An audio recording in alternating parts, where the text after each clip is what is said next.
தூக்கத்தில் வந்து கொரட்டை வந்து ஒரு காமன் ப்ராப்ளம். ஸோ அதை வந்து நம்ம சரி பண்ணுறதுக்கு என்னென்ன எக்ஸசைசஸ்லாம் பண்ணலாம் அப்படின்னு சொல்லிட்டு இந்த வீடியோவில் பார்ப்போம். இந்த எக்ஸசைசஸ்க்கு போகிறதுக்கு முன்னாடி ஒரு 2 முக்கியமான விஷயங்கள் உங்களுக்கு தெரிஞ்சிருக்கணும். அது என்னென்னா, இந்த கொரட்டை வந்து இந்த அப்பர் ஏர்வேல ஏதாவது வந்து அப்ஸ்ட்ரக்ஷன், அடைப்பு இருந்தால் தான் அந்த கொரட்டை வரும். பார்ஷலாக ஒரு அப்ஸ்ட்ரக்ஷன் இருந்தால் தான் அந்த காற்று அந்த நேரோ ஸ்பேஸில் போச்சும் வைப்ரேட் ஆகி அந்த சவுண்டு வருது. ஸோ இது யாருக்கு வந்து காமனாக இருக்குன்னா, யாருக்கு வந்து உடல் பருமன் அதிகமாக இருக்குது, எஸ்பெஷலி இந்த அப்டாமினல் ஒபிசிட்டி, வயரை சுற்றி வந்து நிறையா வந்து ஃபேட் டெபாசிஷன் இருந்ததுன்னா அவங்களுக்கு வந்து நெக்லேயும் வந்து ஃபேட் டெபாசிஷன் இருக்கும்.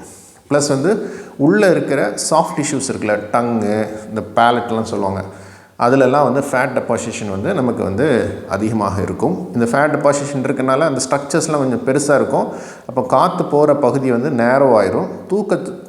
தூங்குகிற டைமில் பார்த்திங்கன்னா இந்த மசில்லாம் கொஞ்சம் ரிலாக்ஸ் ஆகும். அந்த மசிலுக்கு டோன் வந்து நேச்சுரலாகவே ரிலாக்ஸ் ஆகும். அப்போது இந்த இது வந்து நல்லா அடைச்சிக்கிட்டு நமக்கு அந்த சவுண்ட் வந்து வருது.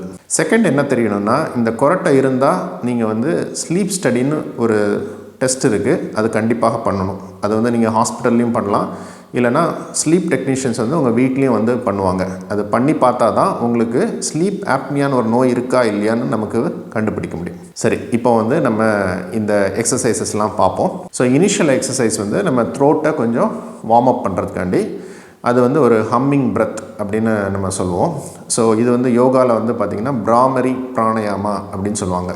இதில் வந்து நம்ம டீப்பாக பிரெத் எடுத்துகிட்டு ஒரு ஹம் பண்ணிவிட்டு அதை எக்ஸ்ஹேல் பண்ணுறோம். எவ்வளோ நீளமாக நம்மளால் ஹம் பண்ண முடியுமோ அவ்வளோ நீளமாக நம்ம ஹம் பண்ணுவோம். நான் இப்போ காட்டுறேன்.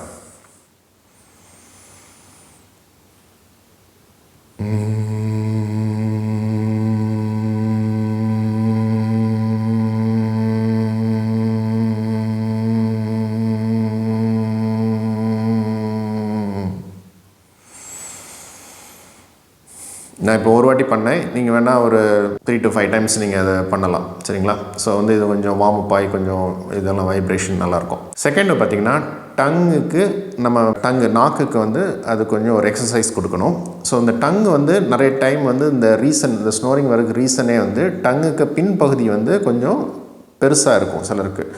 அது வந்து ஃபேட் டெபாசிஷனால் பெருசாக இருக்கும். அதுக்கப்புறம் வந்து அதில் அந்த மசில் கண்ட்ரோல் வந்து கொஞ்சம் புவராக இருக்கும். ஸோ தூங்கச்சும் வந்து அது வந்து அந்த காற்று போகிற இடத்துல வந்து அப்படி கீழே உளுந்து நமக்கு அப்ஸ்ட்ரக்ட் ஆகிரும். ஸோ அதுக்கு வந்து அந்த மசில் டோன் ஆஃப் த டங்கை இம்ப்ரூவ் பண்ணுறதுக்கு தான் அந்த எக்ஸசைசஸ்ஸு. இது வந்து நமக்கு ஸ்லீப் ஆப்னியாலையும் one of the approaches to treatment பார்த்திங்கன்னா ஹைப்போக்ளாசல் நர்வ் ஸ்டிமுலேஷன் அப்படின்னு சொல்லுவாங்க. டங்குக்கு சப்ளை பண்ணுற நரம்புகளை வந்து ஸ்டிமுலேட் பண்ணி அதுக்கு டோனை இம்ப்ரூவ் பண்ணி நமக்கு இந்த கொரட்டை, ஸ்லீப் ஆப்னியாலாம் வராமல் இருக்கிறதுக்கு ஒரு அப்ரோச் இருக்குது. ஸோ அதே மாதிரி தான் அந்த கான்டெக்ஸ்டில் தான் நம்ம இதை டங்கை வந்து நம்ம ஸ்ட்ரென்தன் பண்ணுறோம். ஸோ அதுக்கு வந்து ஐசோமெட்ரிக் எக்ஸசைஸ்ன்னு சொல்லிட்டு நான் டிஃப்ரெண்ட் பொசிஷன்ஸில் டங்கை வச்சுக்கிட்டு அதை அப்படி நம்ம வந்து ஹோல்ட் பண்ணணும். நான் இப்போது பண்ணி காட்டுறேன்.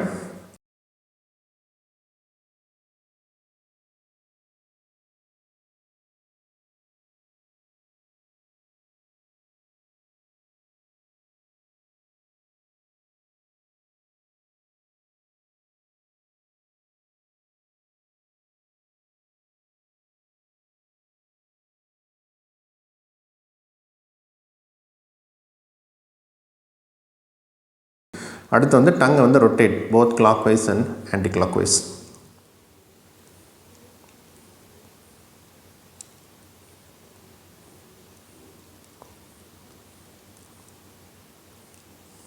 இனி வாய்க்குள்ளேயே வந்து நம்ம வந்து ரொட்டேஷன்.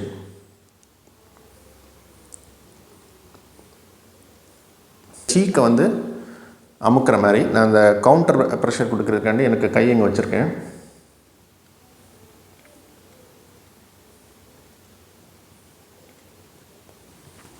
இனி வந்து இந்த டங் புஷ்அப்ஸ்ன்னு ஒன்று இருக்குது. அது வந்து நம்ம இந்த டங்கு டிப்பை வந்து நான் எனக்கு மேலே இந்த இடம் இருக்குல்ல, ஹாட் பேலட்னு சொல்லுவாங்க, அதில் வச்சுட்டு நான் மவுத் ஓப்பன் பண்ணுறேன். இந்த மாதிரி மல்டிபிள் டைம்ஸ் நீங்கள் பண்ணணும். ஸோ இது வந்து இதெல்லாம் வந்து நமக்கு டங்குக்கு எக்ஸசைசஸ். இனி வந்து பார்த்திங்கன்னா டங்கை சுற்றி வந்து கொஞ்சம் மசில்ஸ்லாம் இருக்கும், அப்படி தானே? ஸோ அதை வந்து எப்படி எக்ஸசைஸ் பண்ணணுன்னா, நம்ம யூஸ்வலாக வந்து ஒரு சென்டென்ஸை வந்து பேசிச்சோம் வந்து டங் வந்து எல்லா இடத்துலையும் வந்து நம்ம நாக்கு வந்து மூவ் ஆகி தான் அந்த கரெக்ட் வோக்கலைசேஷன் வருது, ஆர்டிகுலேஷன் வருது, அப்படி தானே? ஸோ வந்து நம்ம வந்து டங்கை வந்து ஃபிக்ஸ் பண்ணிவிட்டு சில சென்டென்சஸ் சொன்னோம்னா அந்த டங்கை சுற்றி உள்ள மசில்ஸ்லாம் அந்த சென்டென்ஸை வந்து நல்லா கிளாரிட்டியாக சொல்கிறதுக்காண்டி அது வந்து ஒர்க் அவுட் ஆகும். நம்ம கிளாரிட்டியாக சொல்ல முடியாது, பட் இருந்தாலும் அது வந்து கொஞ்சம் வந்து ஒர்க் அவுட் ஆகும். ஸோ நம்ம வந்து ஒரு தமிழில் வந்து திருக்குறளில் ஒரு குறள் எடுத்துக்கலாம். கற்க கசடர கற்பவை கற்றபின் நிற்க அதற்கு தக. இந்த திருக்குறளை வந்து நான் வந்து டங்கை வந்து ஒரு டிஃப்ரெண்ட் பொசிஷனில் ஃபிக்ஸ் பண்ணிவிட்டு நான் சொல்லுவேன். என்னால் ஃபுல்லாக சொல்ல முடியாது, பட் வந்து அதை சொல்ல அட்டன் பண்ணச்சும் வந்து இந்த த்ரோட்டில் உள்ள மற்ற மசில்ஸ்லாம் வந்து அது கொஞ்சம் எக்ஸசைஸ் ஆகி ஒரு கான்ட்ரிபியூட் பண்ணும். பார்ப்போம், இது பண்ணும்.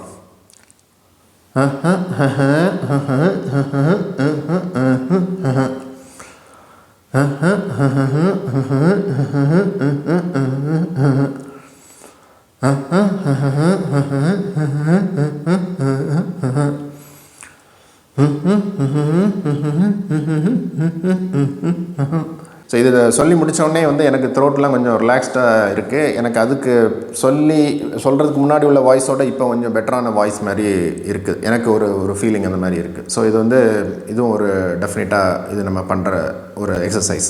இன்னொரு எக்ஸசைஸ் இருக்குது. அது பார்த்திங்கன்னா நமக்கு வந்து ஷிம்ம முத்ரா அப்படின்னு சொல்லுவாங்க. அது நீங்கள் வந்து யூடியூப்பில் பாருங்கள், ஷிம்ம முத்ரா. அது ஒரு நமக்கு மூஞ்சி கொஞ்சம் கொஞ்சம் வச்சுட்டு நல்லா பிரெத் எடுத்துகிட்டு வாயை திறந்து நாக்கை வெளியே விட்டுட்டு ஒரு சவுண்டு மாதிரி பண்ணுற மாதிரி இருக்கும். அதுவும் நீங்கள் ட்ரை பண்ணலாம். ஸோ இந்த மாதிரி எக்ஸசைஸஸ்லாம் நீங்கள் பண்ணினீங்கன்னா ரெகுலராக நைட்டு ஒரு 5 to 10 மினிட்ஸ் நீங்கள் பண்ணினீங்கன்னா உங்கள் டங் வந்து நல்லா ஸ்ட்ரென்தன் ஆகும். டன்னுக்கு மசில் டோன் வந்து ஸ்ட்ரென்தன் ஆகும். ஸோ வந்து ஒரு நாள் 2 நாளில் நமக்கு வந்து நடக்காது. ஸோ கன்சிஸ்டண்ட்டாக டெய்லி வந்து ஒரு 5 to 10 மினிட்ஸ் தூங்குறதுக்கு முன்னாடி இது ஒரு ரிச்சுவல். இந்த டங்குக்குள்ளே எக்ஸசைஸ் ப்ளஸ் இந்த த்ரோட்டுக்குள்ளே எக்ஸசைஸ்லாம் பண்ணிவிட்டு படுத்திங்கன்னா உங்களுடைய இந்த கொரட்டை வந்து அதுக்கு ஃப்ரீக்வன்சி, அதுக்கு லவுட்னஸ்ஸு இதெல்லாம் வந்து குறையிறதுக்கு நல்ல ஒரு வாய்ப்பு இருக்குது. ஆனால் நீங்கள் வந்து நான் சொன்ன மற்ற 2 விஷயங்களும் நீங்கள் மறக்கக்கூடாது. சிக்னிஃபிகண்ட் வெயிட் லாஸ் அச்சீவ் பண்ணணும். 10 to 20% வெயிட் லாஸ் வந்து நீங்கள் அச்சீவ் பண்ணணும். வயர்லாம் இருக்கவே கூடாது. வயரெல்லாம் வந்து ஃபுல்லாக இருக்கணும். அது மாதிரி இங்கெல்லாம் வந்து நிறையா ஃபேட் டெபாசிஷன் இருக்கான்னு அதை பார்க்கணும். அதெல்லாம் வந்து நம்ம வந்து ரிமூவ் பண்ணுறதுக்கு நமக்கு தயாராக இருக்கணும். ஏன்னா வந்து இந்த எக்ஸசைஸ் மட்டும் பண்ணிட்டோம்னா நமக்கு அப்படின்னு கிடையாது. சைமல்டேனியஸாக வந்து நமக்கு வெயிட் லாஸையும் நம்ம அச்சீவ் பண்ணணும். செகண்ட் பார்த்தீங்கன்னா கொரட்டை இருந்தாலே நீங்கள் ஸ்லீப் ஆப்னியா இருக்கா இல்லையா நம்ம பார்க்கணும். அதுக்கு ஸ்லீப் ஸ்டடின்னு ஒன்று பண்ணணும். அந்த ஸ்லீப் ஸ்டடி வந்து நைட்டு நீங்கள் தூங்கச்சும் பண்ணுவாங்க. நீங்கள் ஹாஸ்பிட்டல்லையும் பண்ணலாம். நீங்கள் சொன்னீங்கன்னா டெக்னீஷியன்ஸ் வந்து உங்கள் வீட்லேயும் வந்து பண்ணுவாங்க. இந்த 2 விஷயங்களும் நம்ம மறக்கக்கூடாது. ஸோ இதை கண்டிப்பாக ப்ராக்டிஸ் பண்ணுங்கள். இது டெஃபினட்டாக உங்களுக்கு வந்து ஒரு 3 to 4 வீக்ஸில் ஒரு நல்ல ஒரு சேஞ்ச் நீங்கள் கிடைக்கும். நீங்கள் டெய்லி ப்ராக்டிஸ் பண்ணாங்க. நன்றி.